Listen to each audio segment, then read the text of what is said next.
Right now we are at the Maritime and Irish Mossy Museum, which is owned by the Scituate Historical Societies. Prior to that, it was first the Benjamin James house. Captain Benjamin James was built in 1739 for him.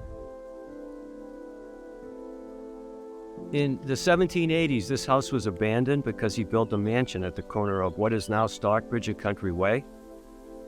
He died in 1788.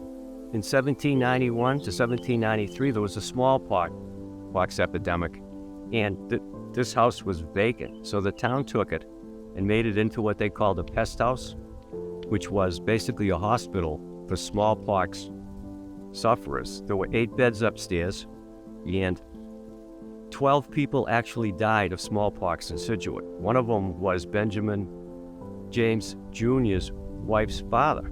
They're buried at the James Cemetery. What they did is they would bury the smallpox patients outside of the cemetery so it wouldn't be contaminated.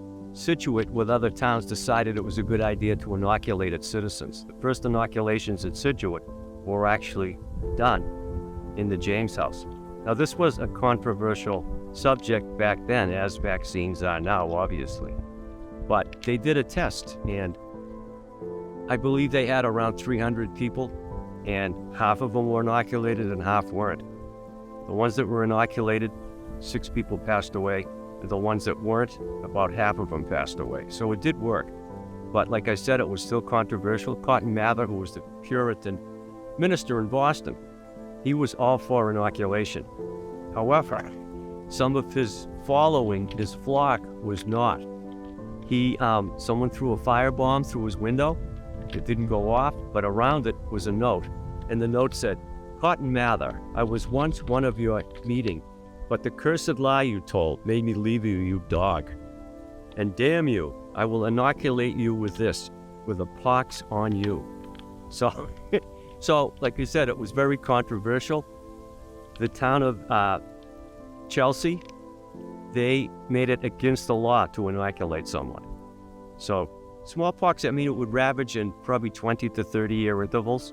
And it was, until Jenner came out with a new inoculation, it was awful. And the chances of survival were slim. So that's what this was. There were 8 beds upstairs. And when we go in, I can show you what they did to purify it or decontaminate it.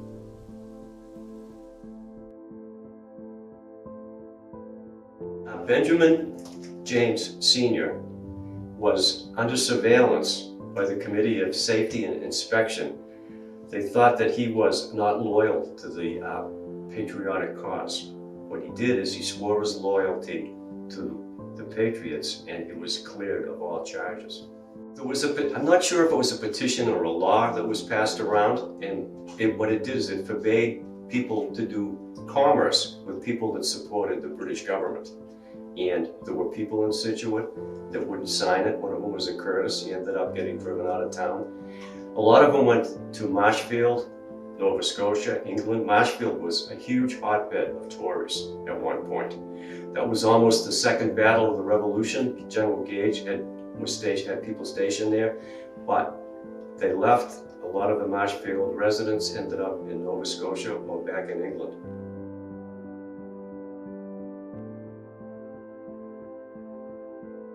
This room is the summer L. When you cooked, you would usually use a summer L so you didn't heat the whole house up because you cooked in a fireplace. So that's this room. It was added later.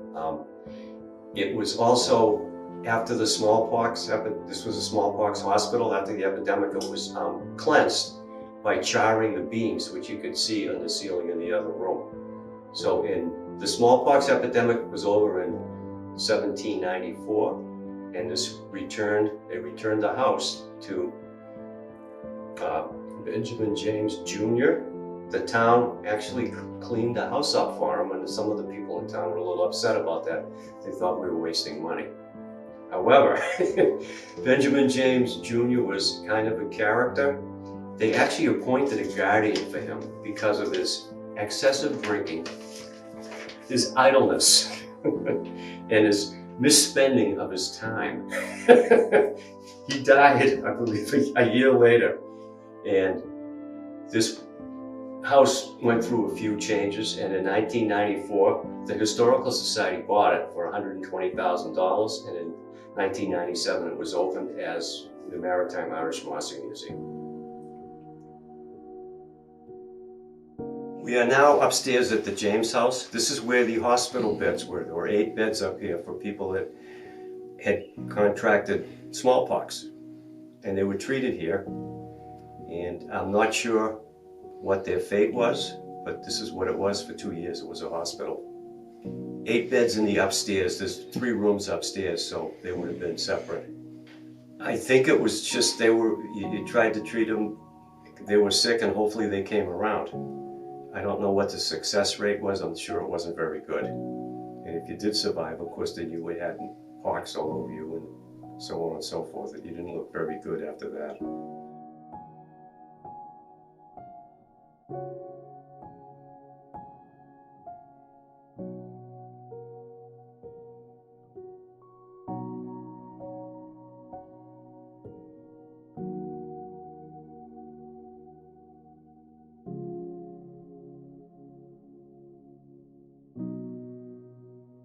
Okay, that was a teaser to get you interested in the Maritime Irish Mossing Museum. We hope you come. There's plenty of things to see. We have shipwrecks, we have mass humane, we have Irish mossing, shipbuilding, a captain's room, and you can find other events if you go to ScituateHistoricalSociety.org, and it would be nice if you became a member of the society. Thank you.